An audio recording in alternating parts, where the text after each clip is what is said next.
it's hanging off a pulley like that. Let me say this mass here is going to be, let's say it's 25 kilograms. Let me say the linear density of the string. Linear density of the string is going to be 0.006 kilograms per meter. Let me say this distance is going to be 8 meters.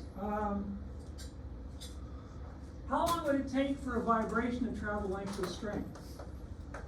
How long for a vibration to travel the length of the string? Travel, not travel. Travel the length of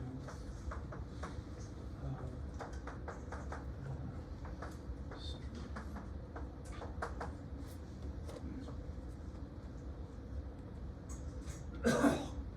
And there are problems with this. First of all, the mass of the string up here changes the tension.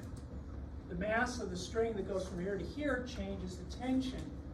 I'm going to make the same assumption that the book does, which is really what I'm trying to say is doing this problem exactly is very difficult.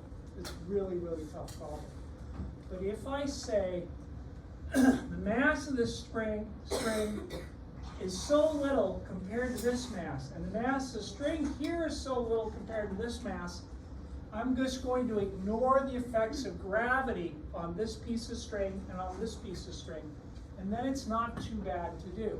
If you start worrying about the fact that this actually sags a little bit due to its mass, and that this changes the tension here, this part's not too bad to deal with. The sag in this thing is not good.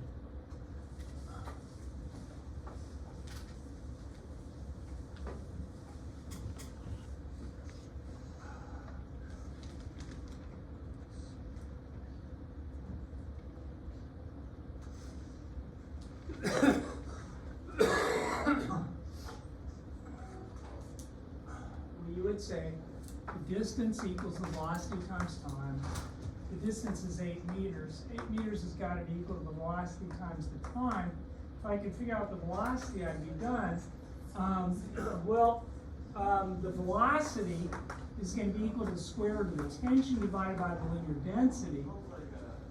Well, once again, I'm going to pretend that the tension in the rope is just due to this mass here, which if you did this same problem, and this is a fun upper division problem, if you did this with a real heavy chain in here, it becomes a much different problem. It's a much, much more interesting problem to solve.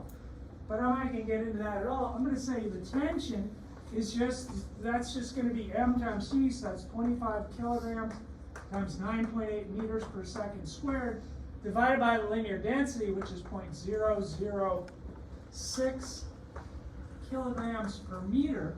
I can actually calculate what the velocity is. Let's go 25 times 9.8 divide, 25 times 9.8 equals, divided by 0.006 equals square root. I got the velocity is like 202 meters per second.